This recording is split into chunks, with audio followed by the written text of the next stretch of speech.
Meatballs. Splat says he loves meatballs. Who loves meatballs? We are making stuffed avocado meatballs today. No, I'm not joking. It's gonna be amazing.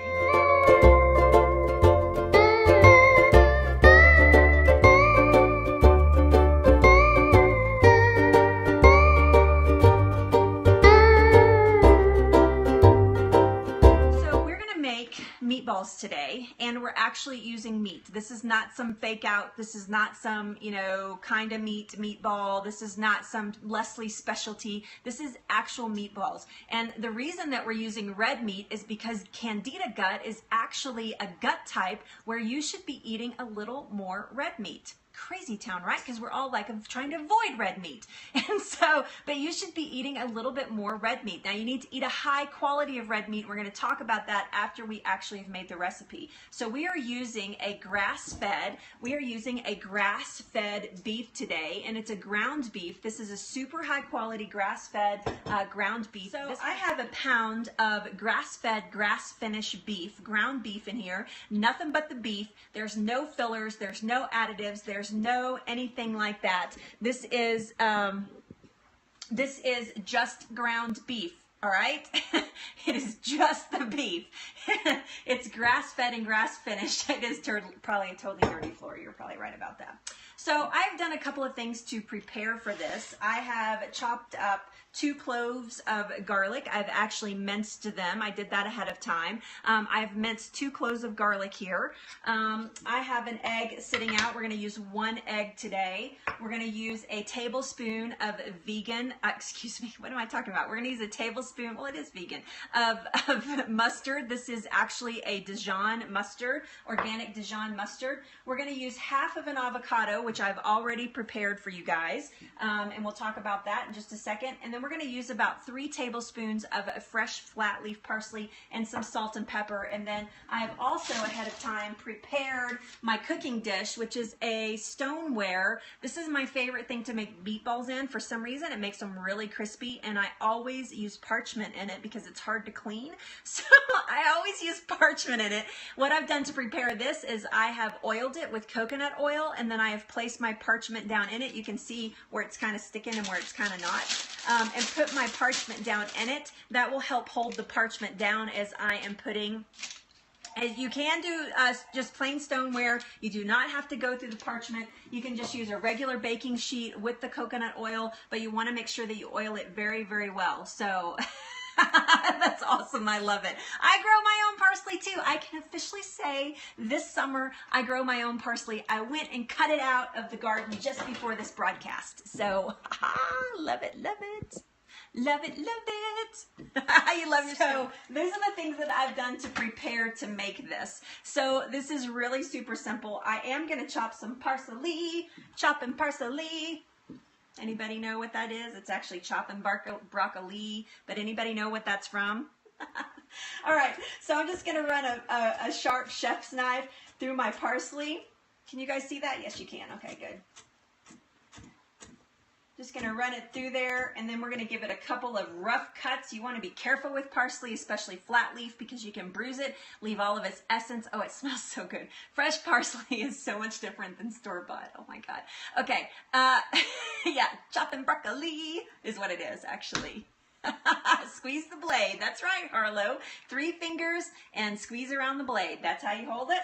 And we're just going to give it just a couple of runs through with my chef's knife, but we're going to leave it pretty rough cut, and you want to be careful because flat leaf parsley will bruise very, very easily, so you want to be careful with that. We're going to use our scraper because you know how I feel about my scraper. Me and my scraper, we get along very well. We're going to pick that up and put it right into the meat. All right, so we have parsley in there. We're going to crack 1 egg in there. Anyway, so we're going to chop. We're going to not chop. We're going to put 1 egg in here. Don't chop your eggs unless they're boiled. Then you can chop them, but otherwise you want to crack them. It's a culinary term. So we're going to put those cloves of garlic in there. I've already minced them up. These are fresh garlic that have been put in there. That have been minced up, and I can't find my words today either. I'm too excited. I need to chill. I need to calm down. Okay, I'm better. So we're going to use a tablespoon of Dijon mustard in here. This is just going to give it a little bit of flavor, add a little bit more liquid, and give it a little pump. I really like mustard with beef. It's super yummy. Great, great call, Dr. Axe, on the Dijon mustard. Love it, love it, love it. We're going to use about a teaspoon of salt. This is just a big, fat, coarse salt, and no, I'm not measuring. I'm just pinching and putting in because I know about how much that is. And about half a teaspoon of pepper, which I'm going to be doing this for a little while. So you guys talk amongst yourself while we do this, because half a teaspoon of ground pepper is a lot. Okay, we're going to call it good. All right, so then we're just going to take this and we're just going to mix it all together. The only ingredient that I do not have in here is this is not going to work. We're going to have to get our hands in there. We're going to have to get in there with our fingers. The only ingredient I do not have in here is the avocado at this point. So, all right, I'm high on my own health, people. All right, so we're just going to get in there and get messy and get this all mixed up, nice and yummykins together. This is going to be totally yummykins in like 3 seconds. Okay, so now is the time when we bring over, and I try not to slip down, we bring over our baking sheet. And so we're going to take these and we're going to make about little 1 inch. We're going to make little 1 inch or so. You don't have to be perfectly perfect, although I do like mine to be pretty perfect. 1 inch little meatballs. And we're going to make several of them. So, okay, so now's the time where we start thinking about getting our avocado out of its shell. I have actually already diced it. So I have little nice avocado pieces, and I'm going to leave it in its little avocado bowl and pull them out of there. So you want a half of a diced avocado, just like that. Now, this is where it gets fun. This is something that you could do with your kids or yourself, whatever you want to do. So you're going to take a meatball and you're going to make a little hole in it, just like that. You're going to make a little hole in your little meatball, just like that. And you're going to take a little piece of your avocado, just like that, and you're going to close up the little hole around the meatball. And you're going to put it right back on your dish. You're going to do that for each one of these babies. Oh my gosh. The one thing you want to be careful with is you want to make sure that the avocado is fully covered with the meat. So you don't want the avocado sticking outside of the meat. You want to make sure that it is totally covered, right? My oven has been preheating at 400, so it's set at 400. Please, please, please, when you're baking in your oven, do not try to force things on your oven. Do not try to force foods on your oven, okay?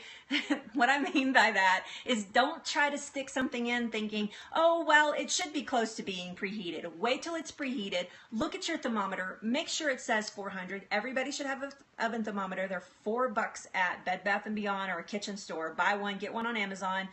Go to my website, buy one. Okay, anyway, get an oven thermometer, look and make sure that it's 400 degrees, then put it in there. If you don't, your cooking times are gonna be all whacked. You're gonna have whacked cooking times. You're gonna have cooking times that are way off, so make sure that you have, right?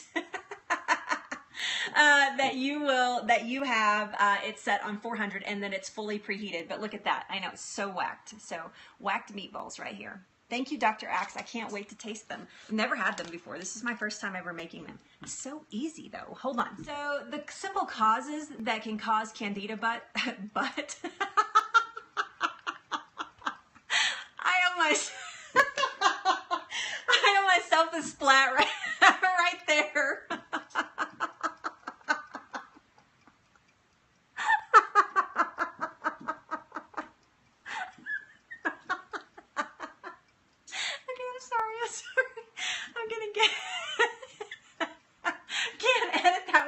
Can you? I hope Dr. Axe isn't watching.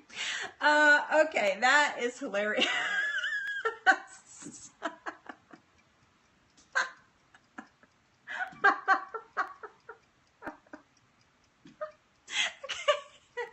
Okay, calm down, Leslie. Woo. Oh, that's hilarious. I'm sorry. That is so funny. I know, right? So funny.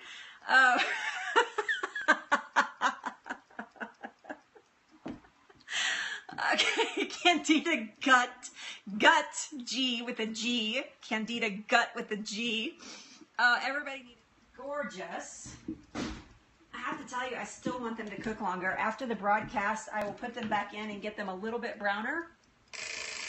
Time's up. Bye. No, I'm kidding.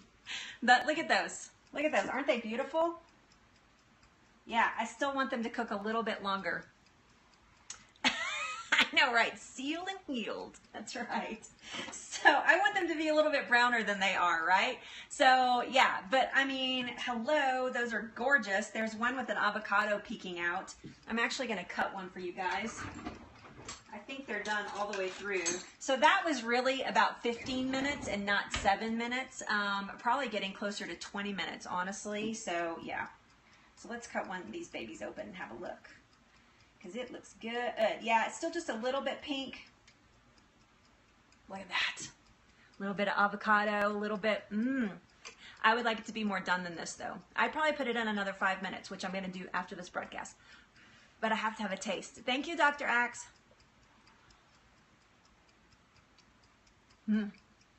Beef and avocado. Oh my gosh. So stinking good. So there you go. Meatballs in a flash. Avocado stuffed meatballs. Thanks for watching again. Ask me, chat with me, hang out with me, learn with me, pen me. GoToKitchens.com.